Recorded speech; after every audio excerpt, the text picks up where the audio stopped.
Hello everyone, চলে এলাম আরেকটা মিনি ব্লগ নিয়ে। আর আজকে আমি শেয়ার করছি আজকের ব্লগটা, মানে বিপত্তারিণী পূজার ব্লগটা। তো সকাল সকাল ঘর দুয়ার সব বাগাই গুছায় তাড়াতাড়ি চান করে খেপু আর আমি যাচ্ছি এখন মন্দিরে। তো যেহেতু খেপুর ঠাকুমা এখন নাই, ঘর গেছে, সেখানে আমি আর ও যাচ্ছি, আর ওর বাবা চলে গেছে স্কুল। তো প্রথম ভাবলাম যে পাশে একটা দোকান আছে, ওখানে কস্তাটা কিনে নিই। যেহেতু মন্দিরে চাঁদা দেওয়া আছে, প্রসাদের ব্যাপারটা আর আমাকে ভাবতে হচ্ছে না। মন্দিরে এসে দেখছি যে ভিড় খুব একটা বেশি নাই। তো ভাবলাম ভালোই হয়েছে, পূজাটা হয়ে যাবে। আর যে যে আসছে তাকে এক এক করে পূজা ঠাকুরমশাই করে দিচ্ছেন। আর এখানে খেপু বসে পড়েছে তাগা বানাবার কাজে। ওর এইসব কাজে বিরাট উৎসাহ, মানে এই কাজগুলো ওকে দিয়ে দিলেও মানে ভালোই থাকে আর কি।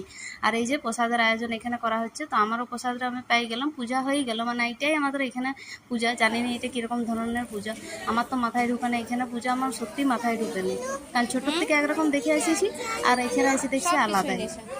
আর এখানে এসে খেপু মানে এখানে অবাক হয়ে গেছে। আর তবে সব থেকে বেশি পছন্দ হয়েছে এই ঘন্টাটা। কতবার যে বাজালো তার ঠিক নেই। বারেককে আমাকে এসে বলছে যে মা আমি ঘন্টা বাজাচ্ছি। আমি ঠিক আছে বাজা।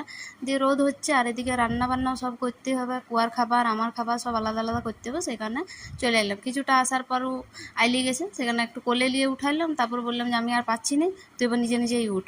তো নিজে নিজে এখন উঠছে। তো ঘর যাই পর প্রসাদ খাবো, তারপরে সব খাবার দাবার বানাবো। কেমন লাগলো ব্লগটা, বাকড়ি ভাষায় প্রথমবার করলাম, অবশ্যই জানাবে।